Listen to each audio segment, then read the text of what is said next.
High grade after war Gundam Double X.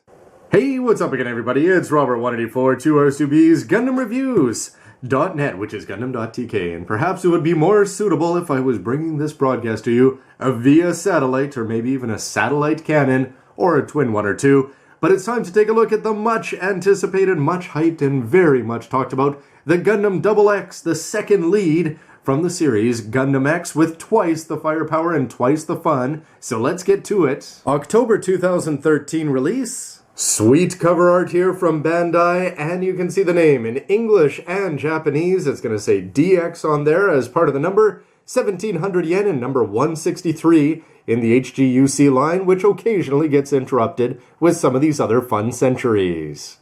And don't forget, you can get Gunpla, Robot Damashi, and a whole lot more from the good folks at Hobby Link Japan, and there's links below in the description. The series Gundam X is one of the lesser-known ones in the Gundam Meta series, and sadly it shared the same fate as the first Gundam series in that it was cancelled. However, it's still well worth watching as it's got 3 great quarters, and the 4th quarter was just sort of contracted into 3 episodes, which still, they packed more than those 3 episodes than some other shows do in a whole 50. And basically, the Gundam X, which is the first lead in the DX, have not seen a lot of love in Gunpla form. They got their old 1/144ths, again, they got their old terrible 1/100ths, and by terrible I just mean overlined. It's definitely a product of the times. Still the best we could get until a few years back when we got the HG after war, and it sort of broke up the UC monopoly, and we got the Gundam X, followed up shortly thereafter by the Divider, but it's been the DX, I'm sure, that people have been waiting for, not to besmirch the X, which is a lot of fun. But you can see it here, piloted by Garrod. You'll see him on the manga. This is number 2 of the old school Bomb Bomb series. And it's a little bit interesting that even though when they did Under the Moonlight, they brought it back. And it's sort of interesting that occasionally Bandai will be focusing in Sunrise on the X as opposed to the DX, as it is one of the few series that's named after the first lead and not the second. And it's so hard to choose which one is better because it's sort of 6 on one hand, 1/2 dozen on the other, because when you see that front shot, absolutely awesome. The one thing the DX is known for is not using the traditional color scheme. Definitely got a much darker hue to it than the regular blue that we'd see shining off on Amuro's original Gundam. And it's great that the X, when it's folded up, doesn't really have the name X until it deploys the satellite cannon. But if you take a look at this one, you can see an X pattern if you're going to meet him in the front. And Garrod, a pilot you do not want to meet on the battlefield. But there, the backpack system was all folded up, and here it is deployed, looking menacing under the moonlight, just exactly what a satellite cannon should be providing. You can see the glowing green there as we get to see the reflectors deployed, looking great in gold. It's just going to be a question of how this Gunpla actually pulls it off in plastic form. You'll see at 17 meters, it's one of the smaller ones with lots of weapons, as if twin satellite cannons weren't enough. But the other side of the box is going to be showing them off full peacock mode here, or full destructive mode, depending on how you want to look at it. The satellite cannons have been rotated up and brought forward over the shoulders. Hopefully they're going to lock in there. You can see that you've got some open panels down there on the legs and on the forearms as well. They are going to be opening in 3 different sections. 1 becoming 3 is always a nice touch. And you should be getting some good mobility there from the hips, which is a nice touch of these new HG kits. The Hyper Beam Sword is an absolute beast in the game and always in the anime. As you can see, those twin satellites locked in place. But also, how about that? The Buster Rifle, custom here, how much seals, how much plastic. And if you don't paint it, right out of the box, you can see gold on the back, most likely seals, but the chest is looking impressive with the clear green, yellow, and the head. We'll have to see how that V-fin works out. And it's sort of interesting that they're showing the X Divider down there. Yes, Jamil neat, a lot of fun as well, and perhaps underrated in the Pantheon. Characters schmaracters though, as it's inside the box we go to check out the plastic, the most important part here. There's the 8 plate, all white, and there it is. Lots of seals that are going to be worth a close look. Lots of clear green though, that's always a good thing. And more white, some yellow, red, so no multicolored plates, only 2 bags. And there it is, the manual, and that is a sweet looking, not overly lined kit. With the 8 plate here, you can see that Bandai's days of bragging about 4-color injection, well, they're not using it all that much, even though they've got the ability. But how about these pieces? First of all, you've got the sides of the head looking very sharp down there, the ankle armor, and I just love the amount of lining that they've chosen. Single lines there on the legs, a couple simple ones on the back of the backpack. However, that beam rifle there, not looking particularly impressive in terms of colors. How much is seals, we'll find out shortly. But even the shield there is going to be good when you add on some more color to it as an angry plate. And pound for pound, if you want to talk about pain that can be dished from a single plate, whenever you've got the twin satellites or even a single satellite, but here you're going to have two thanks to the double Bs. It just looks like a lot of fun. Looks like you're going to be putting two parts together there for the front and for the back with some interesting lining opportunities. Again, it's just a little bit understated, but you could in there with some interesting grooves. You're also going to see the side skirts and some of the other parts, and it looks like they are going to be showing through some of the colors underneath there, which is always going to add a lot of color to the actual legs and add some definite painting possibilities. The beam sabers here, the actual handles, are going to be looking good. They may not be cheating like the Robot Damashi did by giving you one for the hips and one for the hand.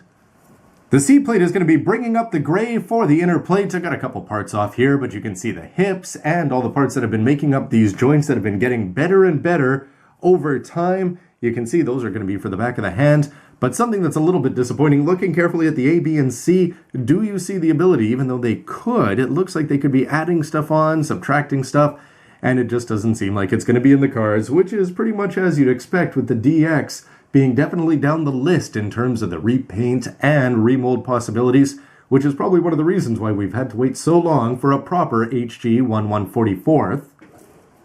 But we can see some corners like this and be wishing. So what are we getting with the D plate? Well, Double X has been the name on all of them so far, and if you take a look at the color, there's the gray and there's the blue of the tricolor, which is not going to be your typical blue. Very dark there for the legs, and the shoulders looking especially sharp. Also looking good for the chest section there and the back. Can't wait to see how the backpack is actually going to work out, and will it deploy everything nice and well. The E-plate is going to please, and is definitely the kind of thing that you could go and paint up if you wanted to. You've got the plates that are going to be opening up on the legs, a couple of them there, and the same thing for the forearms. Can't wait to see how they're actually going to work in action. It's the kind of thing where some gold spray paint over this, or with a paint gun, would look fantastic.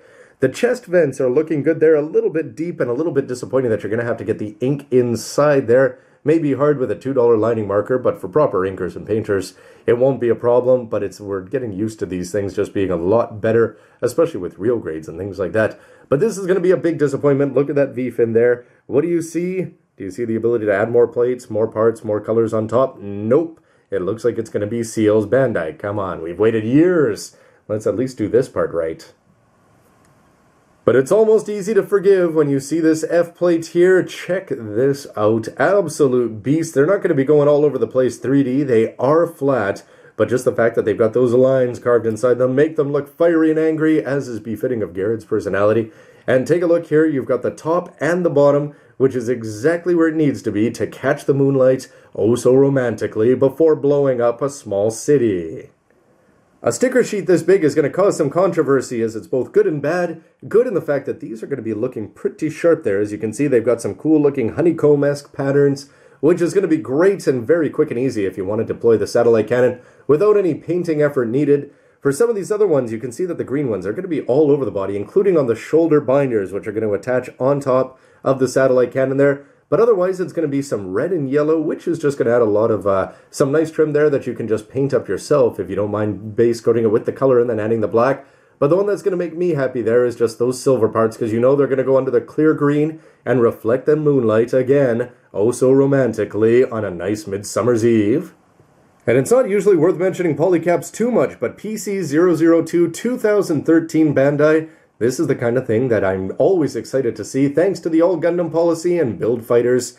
The more we see of this, the better quality kits we're going to be getting. Bandai, kudos to you for the design you put in here. And the front of the manual and that kit in general is looking fantastic. Twin satellite cannons, buster rifle, hyper beam sword, the defense plate, aka the shield there, the breast launcher, hilariously named. We've got to go see how the plastic's actually going to work there. And the head Vulcans looking good before we go inside. To the inside of the 5-page manual, somewhat surprising as it's a non-transforming kit, but when you look at that, it says to me there's not a lot of plastic in here overall. That, of course, being part of their whole decision to go small in the 90s, 2 B plates. But otherwise, you're going to be putting the chest together there with all the stickers as you'd expect. The forearms putting on the double plates, the shoulders looking good when you actually attach them in. Can't wait to see exactly how they're going to grasp the actual twin satellite cannons. And you'll notice for things like the knees, they're just adding a single color above and below before you actually top it with the piece there. So it's the kind of thing that you could go and paint up yourselves before sealing it off.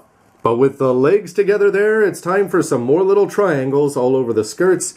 before you put the legs, and voila, you've got a Gundam. But of course, we all want to dish out some free satellite service here. As you can see that you're going to be able to slide the mounts forward, and there you put the seals on before just clasping the 3 parts together, and they're going to plug into the backpack, where they're going to be looking good thanks to the color of the back of the manual there. Disappointing though, check that out, as you've got 3 seals making up the color on top. Wish that had been a piece of plastic. Simple coloration is you just add the red piece. A little bit of lining should go a long way with that. There you can see that you've got some color on the side of the hips, and the beam saber hilt is going to come off, and that sword is going to be deployed and angry. The shield can attach onto the forearm they're showing you, and then what do? Open up the forearms, open up the legs, open up the 3 parts of the satellites, rotate, bend down, lock in place, and yes, nobody is safe anywhere in our solar system, it seems. With the weapons being shown off there, painted up like a pro, but still looking fantastic. Well, looking fantastic because of that, of course. There you can see it's going to look great when he's got the hyper beam swords in hand, and when he's deployed, you're just going to be impressed until you see the bottom. And it's always a little bit sad when they're showing off the whole series and they have to show off the kit you already bought, because we do only have 2 at the moment, the Gundam X and the X Divider. We all hope that we're going to be getting more after war kits. There's a lot of cool designs in the series, because there's some cool masters and jungle cats who deserve to be lined up beside Jamil and Garrod. Some nice shots, most of which we've seen, but it's going to be the color guide that I think's interesting, with the blue here, Indie Blue, making up 80%, and that's a very dark tone. And it's going to be even dark in there with black 20%. All the other colors are as you'd expect, and if you wanted to paint up the reflectors, you could base coat them in gold and add some clear yellow, 100% of each, and you could get something that would look like that, just more plasticky. Overall, I'd say it's a good, but not great unbox there. The colors are all looking good on the actual plates, the weapons and the clear ones being a highlight. Lots of yellow parts, a few red ones, but we could have a few more. That V-fin is going to come across as disappointing.